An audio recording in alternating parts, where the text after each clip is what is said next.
Dan and I became friends back in the 70s when I was a toddler, and I cast him in my first play, Homesick at the Anne Frank Lounge. We shared many significant moments over the next 40 plus years. I was at his mother's funeral in New Jersey, and I also made several appearances on the David Susskind show that Dan produced, because Dan knew that David Susskind had a horrible memory and he would never recognize me as a repeat guest, which made for a lot of laughs. Dan was at my wedding in New Hampshire, and he was at my daughter's baptism in New York City. And we always showed up at each other's productions if we hadn't cast each other in them, even if some of our productions were real stinkers, and more times than not, they really were. I tried to find a way to tell you how Dan always showed up for his friends. And I became the administrator for his estate as my way of showing up for him. That also means, as administrator, that I had the responsibility of deciding what to do with every single thing that Dan Berkowitz owned, including a mountain of scripts and dozens of fancy cocktail glasses, and of course, a boatload of his fabulous tacky door prizes. Some of you might have earned some of them. It took almost 2.5 years to distribute his possessions to his family and friends, plus a few theatrical organizations who will include his works in their archives. As I went through Dan's piles and piles of projects that he was possibly wanting to develop, I found a red folder with a lot of handwritten notes on it on several pages. I instantly knew why Dan had kept these pages and why he hadn't been able to do anything with them. The pages were handwritten notes for a one-woman show that Dan had been developing with his favorite actress, the divine Alice White. Alice had carefully handwritten her story of what it was like for her to audition while battling cancer secretly. Alice died before they could fully develop her script. And now Dan had died. If I tossed Alice's notes, Alice's story would be gone forever. I couldn't let Alice's story die, but I also honestly didn't want the burden of holding on to them forever. So I silently asked Dan to help me. A few days later, one of Dan's writer friends came over to pick up a few of his things. And even though I had never met her before, I confided in her this story about this red folder and my dilemma. She immediately said, "I'll take it." It was at that exact moment that I knew why the universe or Dan had given me this opportunity. Sometimes all we have at the end of our lives are the stories that we leave behind. I am very, very glad that Alice's epic story has found a safe haven. And I am so grateful to NEO Ensemble Theatre that some of Dan's stories, for at least the next hour today, will live on too.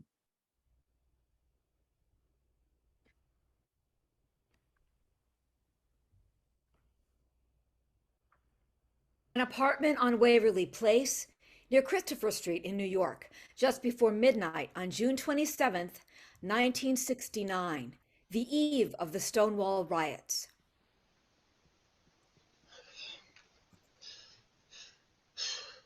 What a dump. I love that line. I know. What a dump. What a dump. What a dump. It loses something when you do it that much. No, it doesn't. I love that they used it in the play. It's a play about gay guys. Of course someone's going to quote Betty Davis. I love the play, too. It's so funny. I think it's meant to be tragic. Oh, pish tush.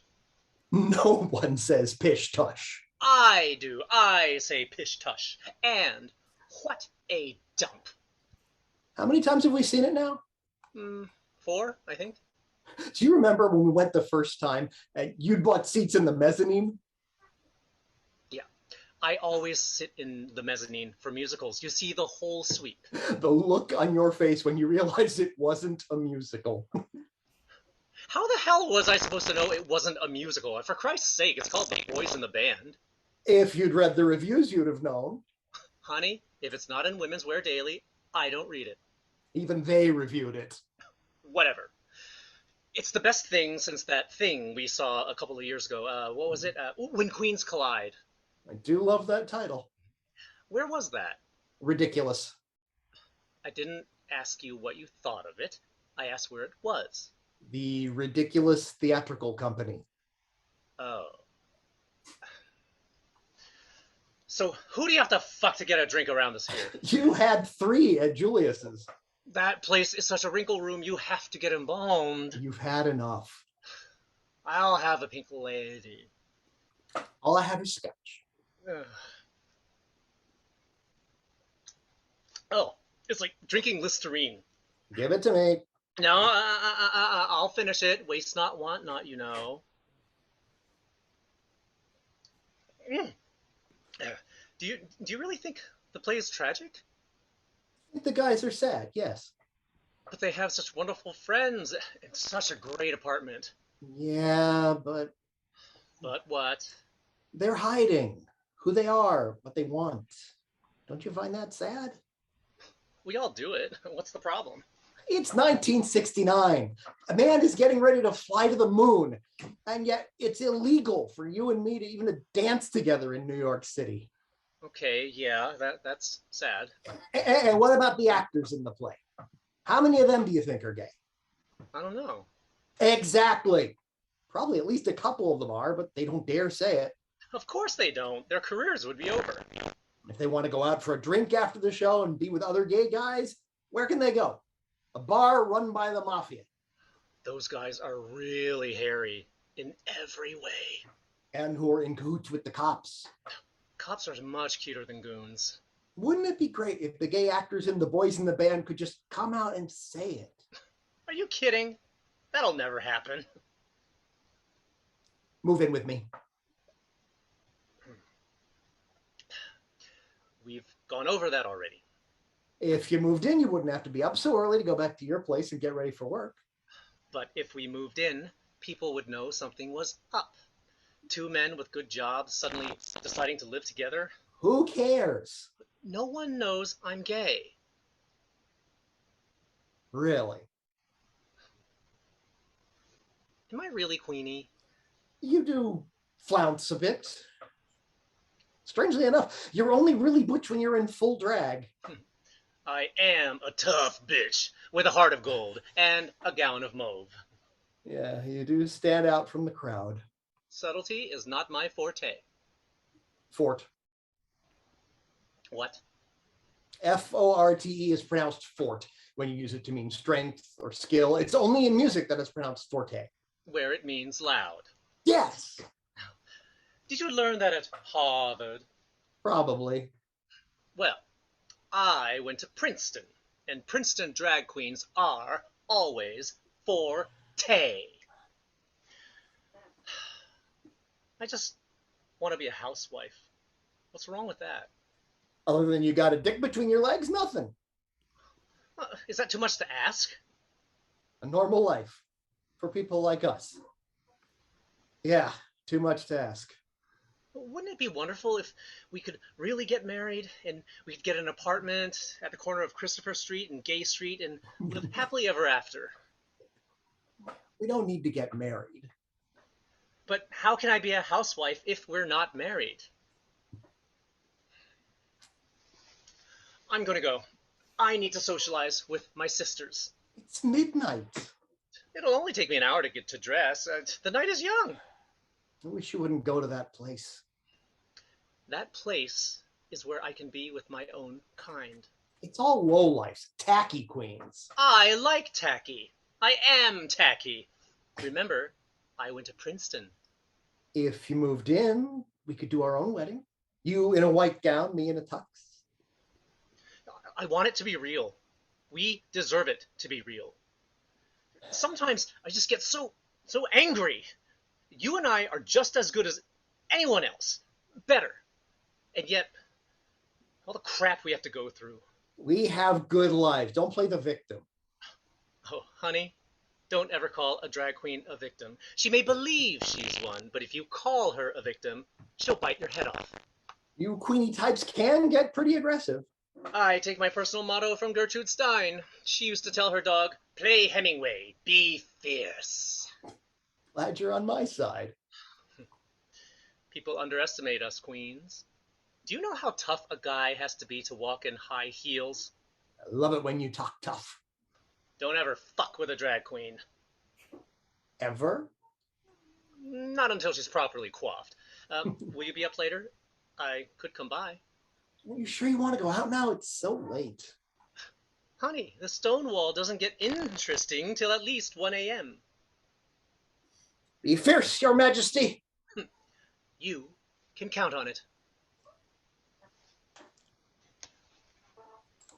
End of play. Hi, I'm Paul Elliott. Anyone who knew Dan knew that Dan loved to party. And if there was no reason to party, he'd create one, like his famous dessert parties. 25 new decadent desserts that he baked himself, always including his famous spotted dick, a disgustingly rich British concoction he discovered in his travel and just had to have in his life. I mean, everyone, according to Dan, needed a spotted dick in their life. I wouldn't say it was very edible, but Dan liked the name. Both Dan and I were gin drinkers, and he introduced me to the idea of the frozen martini. Not actually frozen, because you can't freeze gin, but you can chill the hell out of it. It was a recipe.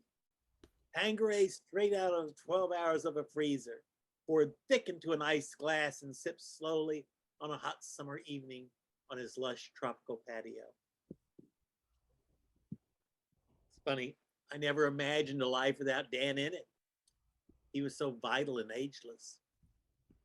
Front and center in his apartment was proof of that agelessness in the plaster bust he proudly displayed of his younger days. Not a bust of his face, but a bust of his bust, with chiseled abs. I don't believe Dan ever saw himself as anything other than that image. Dan was the true Peter Pan, a 25-year-old who conquered the world through his writing and acting, who never met a stranger, who did love to party, and who was destined to change more lives than he could imagine with his laughter. A Peter Pan who unfortunately left us much too soon.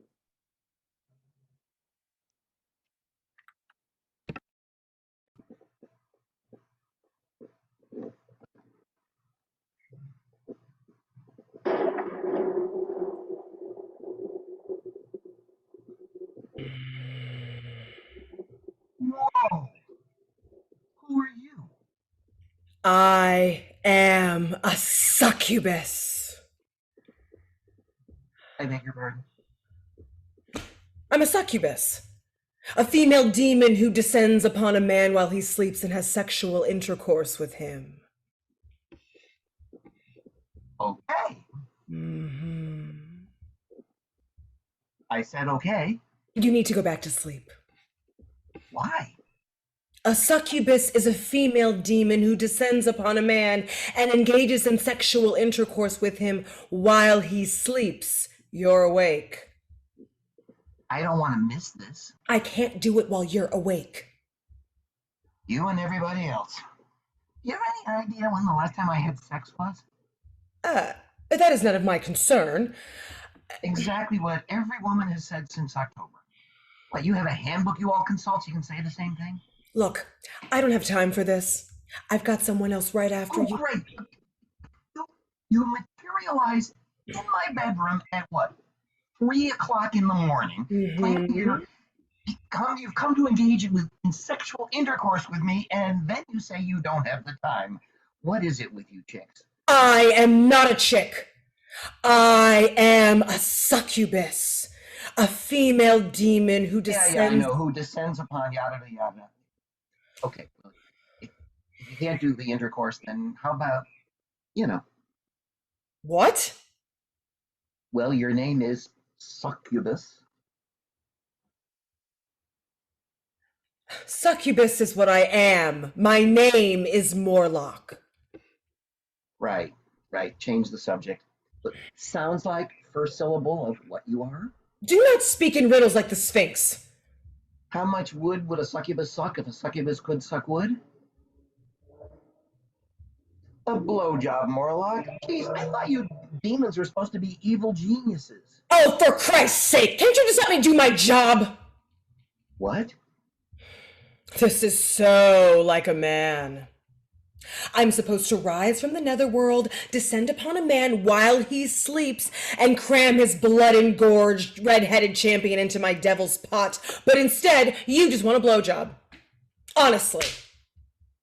Well, sorry, I guess I'm just always thinking ahead. It's either go down on me, or can you call in another succubus to liven things up? Is there? Look, I'm sorry, okay? But, like, this is not something that happens to me every day of the week.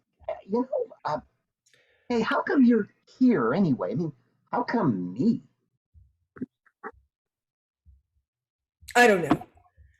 I think I was sent here on a test. A test. I've been on suspension.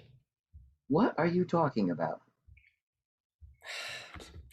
Okay, but let me put my feet up first. Ah, I need to put my feet up.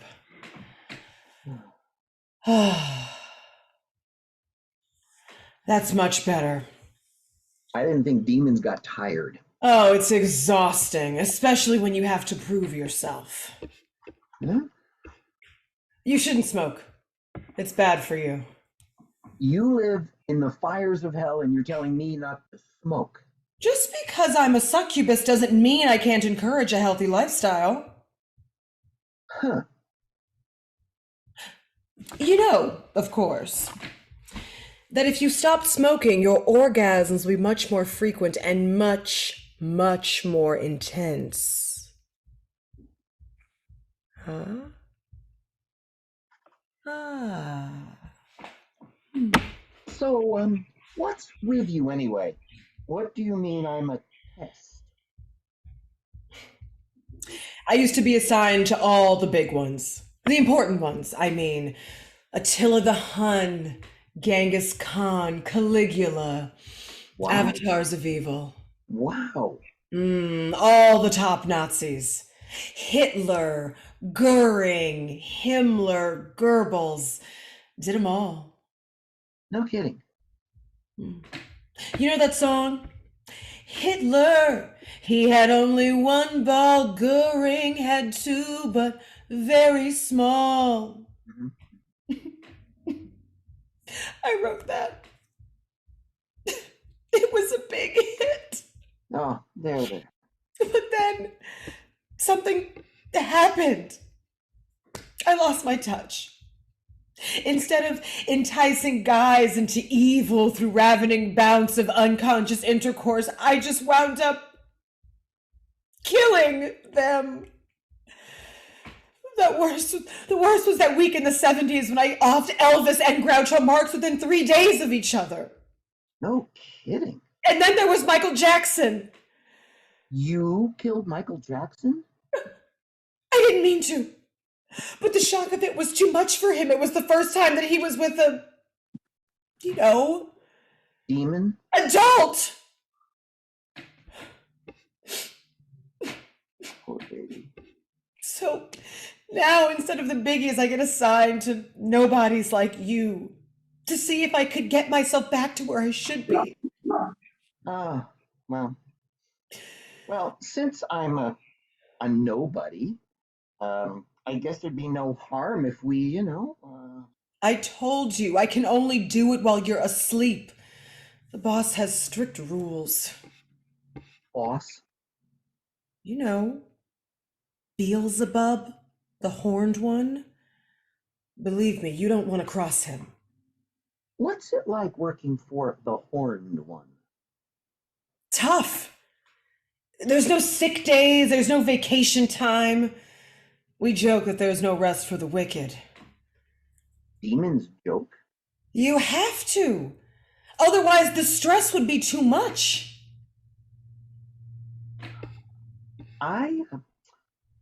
know a really good way to relieve some of that? No. What would be the harm? A little massage. I've got some oil in the bathroom and a little, Oh, it has been a long century. Yes, it. But if the horned one ever found out, one minor infraction and you're damned for eternity to a place much worse than hell. There's a place worse than hell? Much worse. Don't worry. I'll keep it our little secret. Oh, that feels so good. So, Okay. You win. you'll do it with me while I'm awake, even though it's expressly against the wishes of the horned one? Yes. Gotcha. So, you defy me. Master! You were warned. Now you must suffer the consequences. Get me to Bakersfield. No!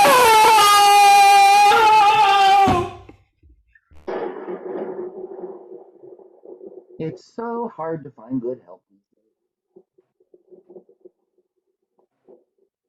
End of play.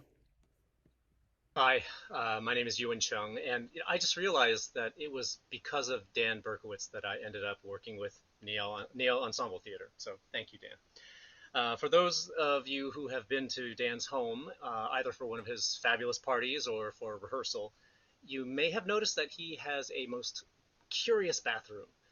Firstly, there was that board covering the bathtub. I was never sure why it was there or what he was hiding in the tub, but it certainly made for a lovely display section for his books. But for me, the strangest and most infuriating aspect about that bathroom was the toilet paper. I had never seen or used black toilet paper before.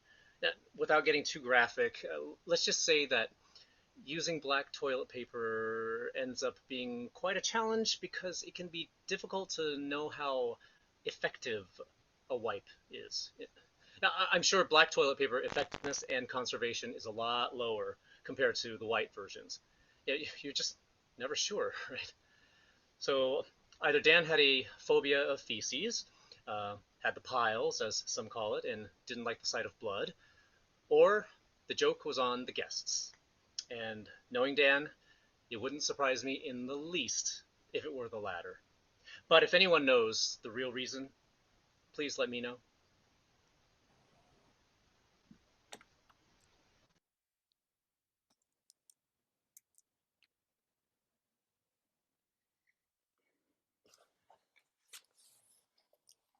Nurse Ratched, send in the next patient, please. Doctor, Mr. MD. Welcome. You look awfully familiar. I have often walked down this street before. How are you feeling today? I feel pretty. Oh, so pretty. Okay. Let's do a little brief history, all right? Shall we? Your place of birth? Oklahoma, where the wind comes sweeping down the plain. Okay. Date? In May. In May. The lusty month of May. Any medical complaints? My heart goes pitter-patter, but it really doesn't matter at all. Isn't it a lovely day? Soon it's going to rain. I can feel it. Yeah. Now, what seems to be the problem? I hear singing, and there's no one there. I smell blossom, and the trees are bare. All day long I seem to walk on air. I wonder why. Ah. Is there ringing in your ears? The bells of St. Mary's? How long has this been going on? Oh, not for just an hour, not for just a day, not for just a year, but Always? what What kind of fool am I? I've seen this before. Lyrikitis. It's also known as Sondheim syndrome. It will pass in time. I'll give you something to calm you down. How long must I wait? I'm biding my time because that's the kind of guy I'm. You know, I should warn you, this is very contagious. You're best to avoid people for a few days. I will survive. With a little bit of luck. Just listen to gangster rap every 4 hours. Then pick yourself up, dust yourself off, start all over again. Can I see you again tomorrow? Tomorrow? It's only a day away. I'm getting married in the morning. Ding dong, the bells are going to chime. Hawaiian honeymoon? Oh, back in Nagasaki, where the fellas chew tobacco and the women wicky wacky woo. What'll I do when you are far away and I'm blue? What'll I do? You'll be swell. You'll be great. Gonna have the whole world on a plate. How soon will I be seeing you? When the moon comes over the mountain, when the red, red robin comes bobbing along, when Johnny comes marching home again. Oh, when the saints Oh, when the saints go marching in. go marching in. Oh, when the saints go marching in. Oh, I wanna be in that number. Sing it, Oh, Doctor. wow, wow, wow. Oh, when the saints go marching in. Yes, when the saints go marching in.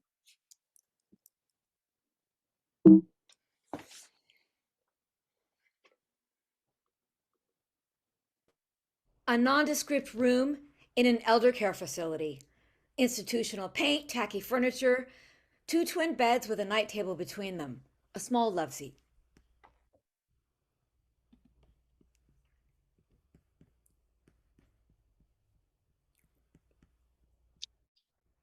Rise and shine, rise and shine. What the hell you want? Rise and shine, rise and shine. What's happening? Did I miss the afternoon snack? Oh, Rose? No, you just had your lunch, but your roommate is here. She's being checked in right now. Isn't that wonderful? Whoop-de-doo. I thought you'd be happy. I'm delirious. Strike up the band. Where are the fireworks? Oh, now, Rose, are you being sarcastic? I wouldn't think of it, Dr. Einstein. I thought that you would be happy to have company again. Della's only been gone a week. I was just getting used to savoring the silence. Oh, but you will enjoy having someone to talk to. I've lived alone most of my life, and I was always satisfied talking to myself. Besides, Della and I didn't talk. She was too busy conversing with Napoleon and Ben Franklin. Really? Am I the only one here who noticed all the cheese was not on her cracker? And now she's dead. Yes, Della is in a better place now. She's in a much She has better place. to be. Well, I am sure you will have a lovely time with your new roommate. She's very pretty and she seems quite charming. I am so looking forward to having her as one of my girls. I wish you wouldn't call us your girls. Makes me feel like I'm back on the plantation and Miss B expecting me to go on to the kitchen and churn that butter. Oh, Rose, you are such a stitch. Oh, Ann, you're such a... Never mind. Well, I am going to march right down the hall to the office, and then I'm going to see if your new roommate is ready, and then I'm going to bring her right back here. Yeah, thanks for the travel update. Oh, Rose. There is a moment of silence. Then the door to the hall opens and Anne ushers in Julia, almost the same age as Rose. Here she is, Rose. Meet your new roommate. Oh, thank you, Anne. Thank you. Well, I've got to get back to the office now. You just settle in, get acquainted. We'll see you at dinner. Hello, you must be the new roommate. I'm Rose. All right, let's get a few things straight before we go any further. The bed closest to the bathroom is mine, as is the television. I don't mind if you watch it, as long as it's not when I'm trying to sleep. And if it's a program I don't like, keep the volume down so I don't get aggravated. Every day at 3, I watch General Hospital, and at 4, I watch Oprah. I don't talk while they're on, and I don't want to be talked to until Oprah says goodbye. In case of emergency, for example, a fire, write the word fire in large letters on a sheet of paper and hold it quietly above the TV until I indicate I've seen it. Julia sees a framed photograph on the table and picks it up while Rose is speaking. If it's a real emergency, I may press mute on the remote control and ask for more information. If I don't, go about your business until Oprah says goodbye, or I'll get really aggravated, and you don't want that. The night table is 2 drawers. I use the top one. She suddenly notices Julia holding the picture. Rose, Rose, Yes? it's me, Julia. Hey, Rose. I didn't know. I am going to the administrator's office right now and tell him you cannot stay in this room. This is the only bed available. They told me. You can't stay here. I won't permit it.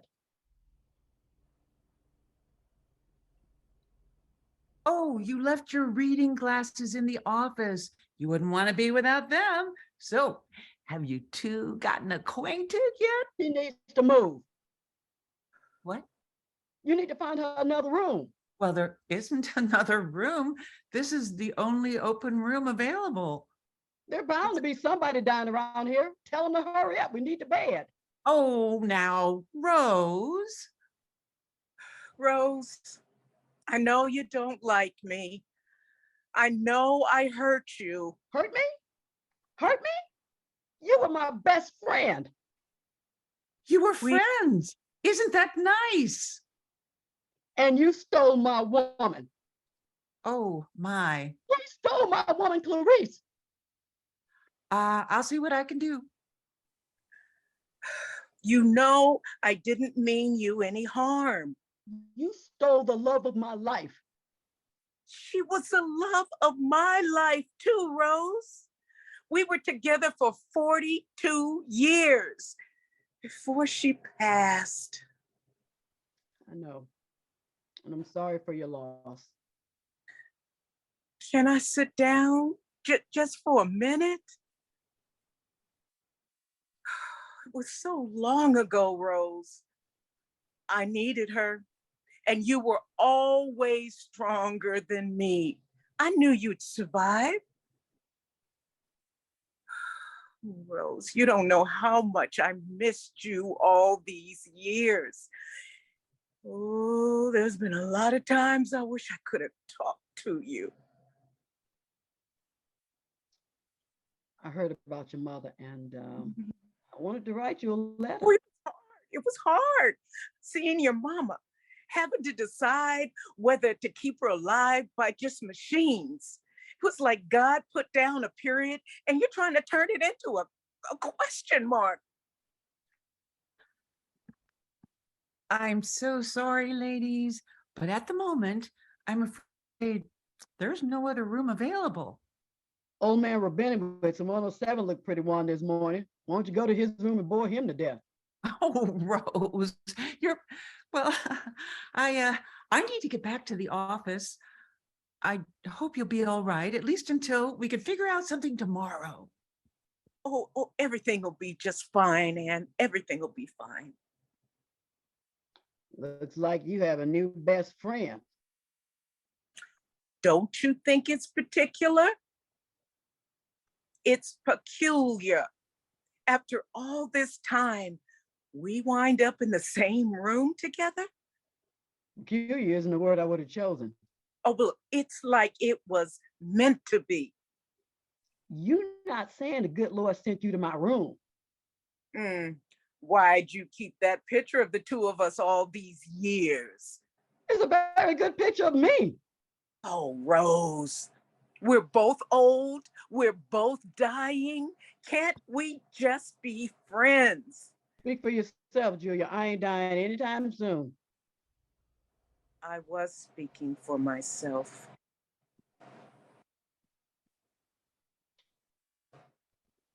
I'm sorry, Julia. I am. I had a wonderful life. There's been heartaches, but it's been wonderful. And I ain't afraid of dying, Rose. In fact, I kind of look forward to it because I believe, no, I know that I'll be together again with Clarice.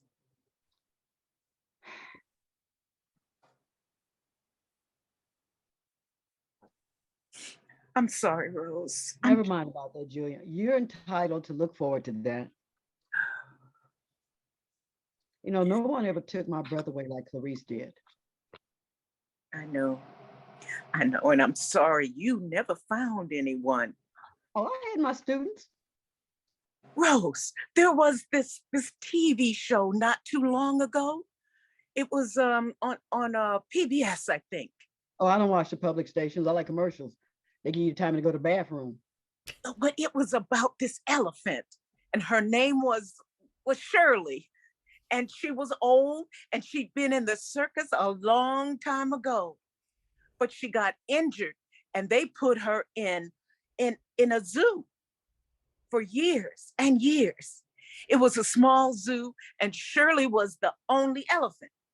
And then the zoo went out of business, and they shipped her off to the wildlife sanctuary. The first night, they put her in a pen beside the elephant barn because they didn't know how she was going to react to the other elephants. And in the middle of the night, the keepers were awoken by a loud trumpeting sound. And they went to the barn and they saw Shirley and this other elephant. Her name was Jenny. They were trying to reach each other through the steel bars. They actually bent the bars trying to get to each other. See, it turned out that 30 years before, Jenny was in the same circus as Shirley. And they must have been friends.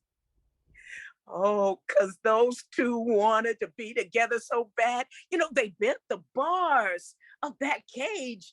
And when the keepers opened the gate, those two old friends, they rushed to each other and they embraced.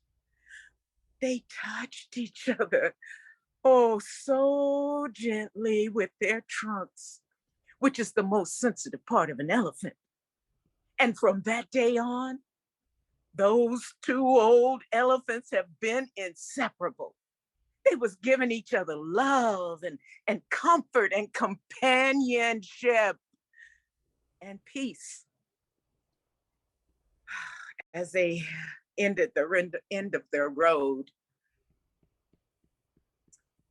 I'm scared of what's going to happen before the dying. You know, they say, what I got, it can get bad. Oh, I'm scared, Rose. I'm scared. I don't know whether I can take it or whether They got drugs now. They got drugs that can take away that pain. No, I get so panicked. And in the middle of the night, I just don't know what I'm gonna do. I'm here. I don't want to impose on you, Rose, but seeing you now, after all these years. I know. I know. I can't. Okay, all right. Look, everything's gonna be fine, Julia. Okay. You know, maybe you're right. Maybe it wasn't a coincidence you showing up here. You think? Yeah, well, with that big nose of yours and them floppy ears, you sure do look like an elephant.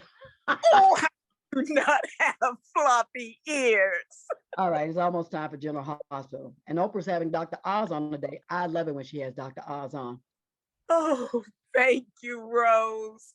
Rose picks up the remote control and pushes a button. I appreciate you, Rose. Shut up. Program starting. You can talk to me in 2 hours. End of play.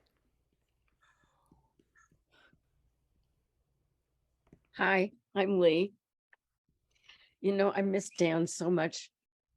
He really made a difference in my life because he welcomed me unequivocally when I joined ALAP. And those parties that he had, my favorite memories are of his lush patio. Here's what he always kept on hand for me because he loved his liquor, but he was careful because I didn't drink anything but wine. So he always had this on hand for me, and I'm always appreciative of that fact. When he died, I was able to go over and look at that patio one more time. And I found this plant and I took it away with me. And I called him Dan Jr. This is my memory of Dan. And every day I see him and I water him. And you know what's happened in the last year since Dan died? Dan Jr. had twins. Can you see the twins? There they are. So I really, treasure this plant so much because it always will make me remember my moments with Dan.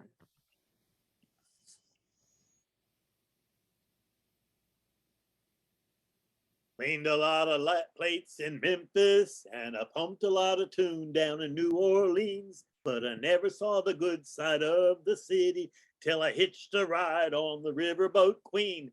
Big wheel keep on turning, Proud Mary keep on burning. I say rolling, rolling, rolling, rolling, rolling down the river, rolling. Boo!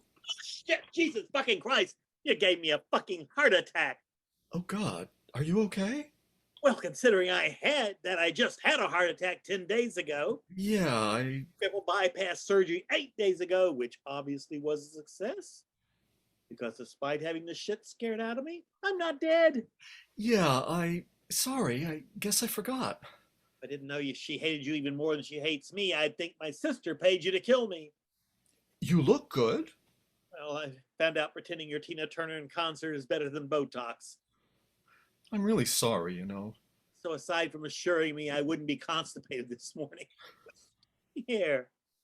I figured first day home, you should have someone make breakfast and wait on you. Okay, I can deal with being waited on. Coffee's dripping, should be ready in a minute. Then I got English muffins, eggs, hollandaise sauce, and that thick sliced bacon you love. Yeah, just what the doctor ordered. Oh, Jesus. I guess bacon and eggs isn't a good idea after, Triple bypass, heart attack, cholesterol through the roof. I brought cake. Oh, cake. All butter. Oh, shit.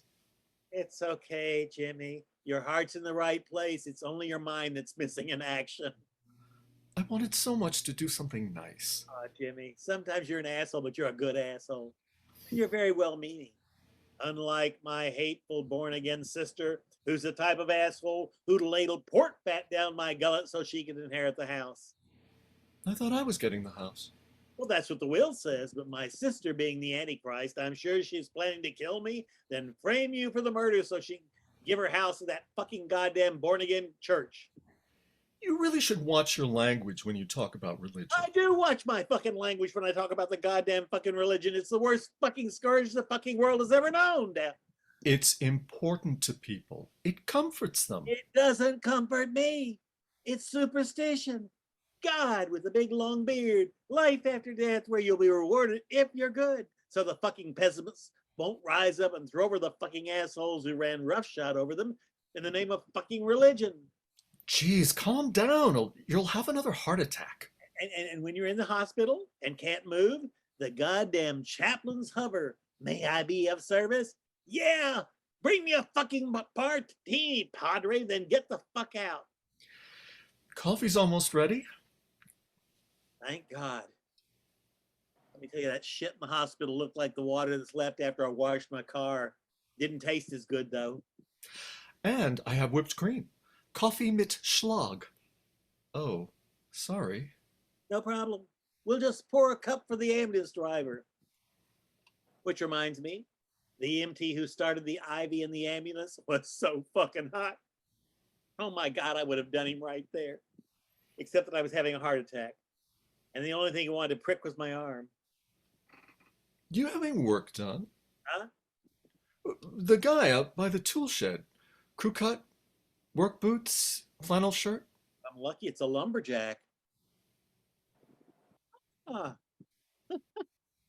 she's back. That's a woman? I know these days it's hard to tell the clothes, the hair. The hair on her arms? Who is she? She showed up. Must have been 100 years ago, before I knew you. My mother lived here. That's right. This was her house, wasn't it? Yeah. Anyway, I moved in when she got sick. And she showed up one day out of the blue. Said she needed a place to stay and she'd work around the house to pay for it. And you let her? You? Mr. Fuss Budget? I know, but there was something about her. I don't know. Said she'd been trained as a gardener. I'm very good with nature, I remember she said. And I thought, well, better you than me, honey. I'm the original black thumb. I can kill any plant.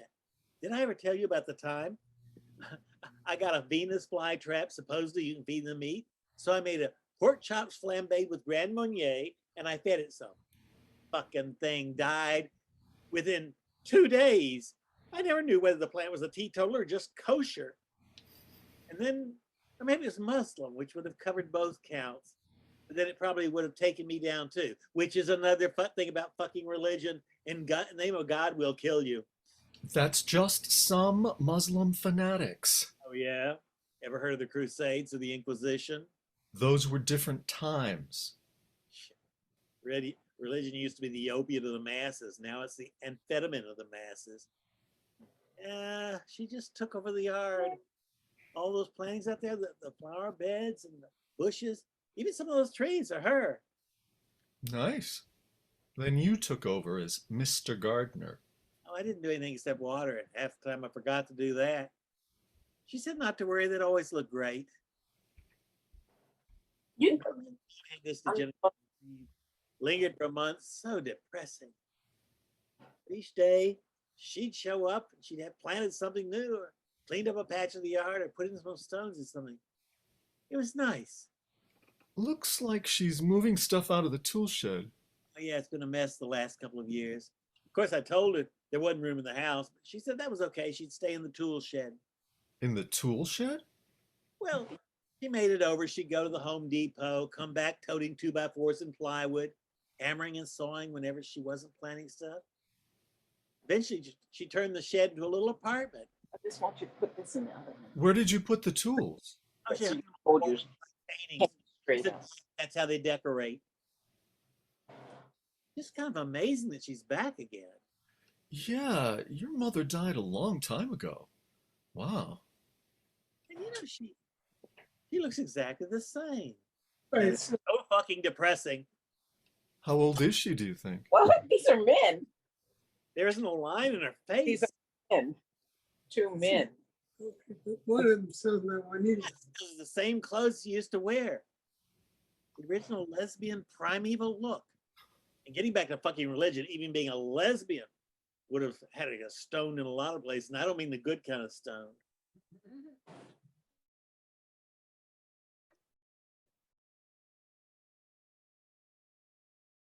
Different cultures have different mores. What about our own culture? All of those Episcopal types threatening to break their church apart because they don't like gay bishops. The fucking Church of England only exists because some fat old Henry VIII couldn't keep his dick in his pants, and now the Anglican Communion and the fucking Archbishop of Canterbury are jumping up and down because God doesn't approve of gay clergy. I'm Episcopalian. I know. You're one of those damn Protestants. At least you're not Catholic with a Nazi Pope. Jesus wouldn't approve of women priests. It's probably because he's a homo. This from someone who went to Catholic school. I certainly did. And the nuns taught us that it was a mortal sin to eat hamburgers on Friday. Unless, that is, you happen to live in Spain or Portugal, because they done some Pope a favor. So they could eat anything they wanted. It's a crock of fucking shit. Okay, so there's hypocrisy, but faith is wonderful. And when you read the Bible, you get a sense of... No such thing as the Bible. There are a bunch of them and they all say different things. And even if there was a Bible, who cares? It's a fucking book. A book that's been around for thousands of years. Oh, and of course, we know the word of God is immutable. Did I tell you, by the way, that it's okay to eat hamburger now? It's not a sin anymore. Be as cynical as you want. I love the idea of God and angels. Look, she's the only kind of angel I believe in. Someone who does good deeds, shows up in either, and doesn't tell you you're going to hell because you don't believe in a fucking virgin birth. Oh, come on. Keep the angels with wings and harps. I'll take a dyke in a flannel shirt with a chainsaw any day. I'm going to ask her in for coffee. What's her name? I don't know. Can't remember. I can't even remember ever knowing. Isn't that weird? Well, I can't yell out, "Oh, lesbian." Why not? I would. And that's why all your friends love you. Just go, "Oh, yoo-hoo." You're crazy. I don't know. Call her madam, miss, or mister. For God's sake. She won't come in anyway. The only time she ever set foot in the house was the day Mom died. I remember she came to the door to see if I need anything from the market, and I asked her in for coffee. Mom died a couple of hours later. Well, if she's back, maybe she can go shopping for you till you're back on your feet. Wait a minute. She was in the house another time, the day Jack died. She stopped by, said she was in the neighborhood. We were having a drink when there was a thump. He was in the bedroom and had a stroke. I think she was the one who called 911. Huh. I don't have to call her. She's coming. Now? She's coming in here now?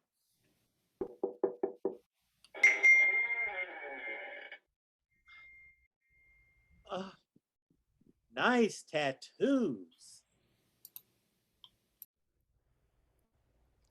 End of play. No. I don't think so. I don't think it was a good idea for me to come here and speak, or speak at all, for that matter, anywhere. I haven't done it for years. Why would I want to do it now? Clearly, this is a mistake. I've come to the wrong place, but no problem. I'll just go back to where I've come from. We're ready for you. Huh. We're ready for you. I know it can be a little intimidating, but everything will be fine. Believe me. I think I've come to the wrong place. Oh, usually it's Charon gets that line. Sorry? My friend Charon tends the other river crossing. He's actually a guy, but everyone kept pronouncing his name wrong. So even though he's 6'6" and really hairy, we call him Charon. Sometimes he even dresses in drag, like Rudy Giuliani. Yeah, I know. Too much information. No, I mean, really, I saw two guys come in before me. They had big suitcases, huge carry-ons. Flight attendants love those guys. Huh? Nothing. It's just that some people have a lot of baggage, if you know what I mean. All I've got is this. That's a lovely looking box. It belonged to my mom. And now you have it. Yeah, I think it belonged to her mom too. I just remember it growing up. Oh. Well, sometimes it's nice to bring things from one's childhood. Helps you remember all the good times. Well, there weren't that many good times. Surely there were some. I guess. But there was always something about this box. I don't know what. So you're a CPA? Yeah. Real exciting, huh? Well, some of your clients were, that's for sure. But no matter what they thought, it was not your fault they went to jail. Guys got to make a living, you know?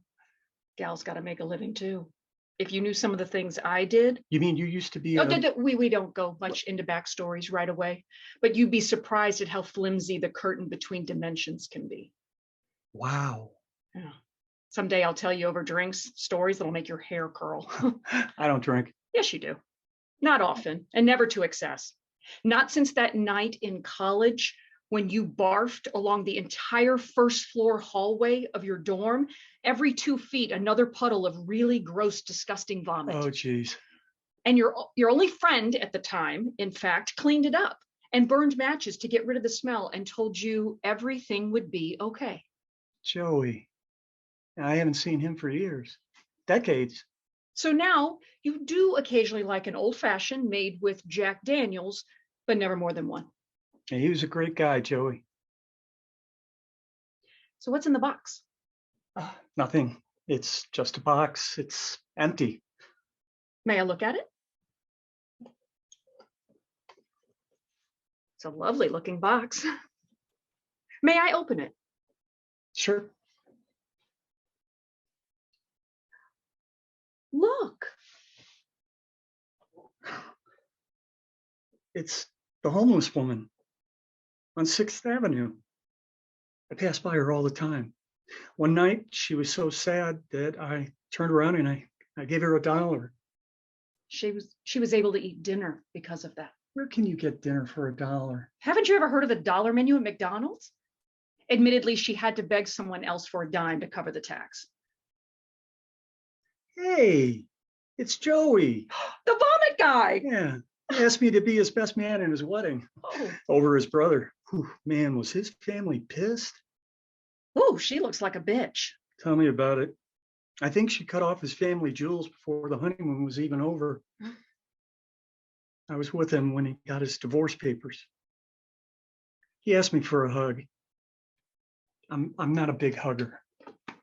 I know. Look.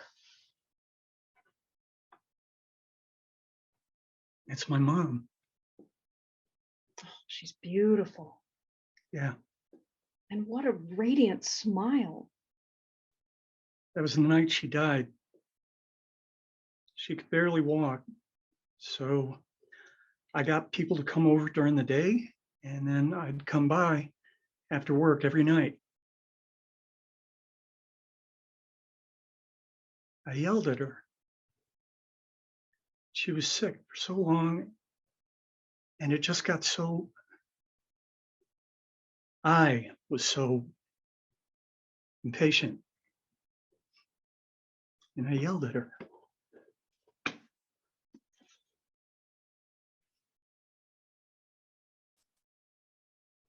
Look. She doesn't blame me. Look how she smiled when you took her hand. I don't like to hold hands either. I know. And she knew too. But you held her hand the entire night until she fell asleep.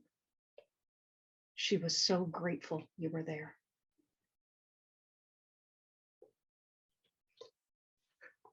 Sometimes we blame ourselves when there is no need and hold on to it for much too long. This really is a lovely box. Thank you for bringing it. May I take your hand?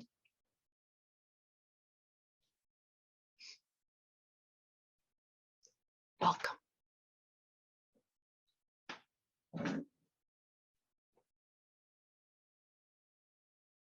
End of plays.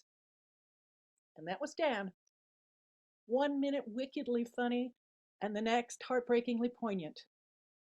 Dan may have lured me into performing in one of his shows with the promise of an opening night party where he'd mix me the best Cosmo I'd ever drink, but it wasn't his mixology expertise, which was extensive, that kept me around.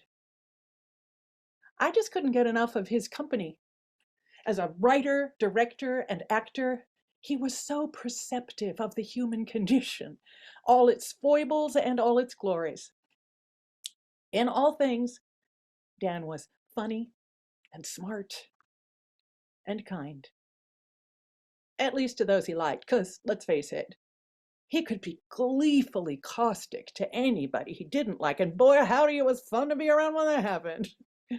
I treasure Dan extra for the way he safeguarded his friends. So much so that I could never bear the idea of ever letting him down. which makes me extra grateful that NEO gave us this platform to bring Dan back to us, to those of us who loved him just a bit through his plays. And those who never had the honor of meeting Dan, I hope the plays have given you a glimpse of why so many of us loved him. A toast. Here's to Dan and his joie de vivre. His spirit made everyone around him better. I know knowing him made me better. To you, Dan.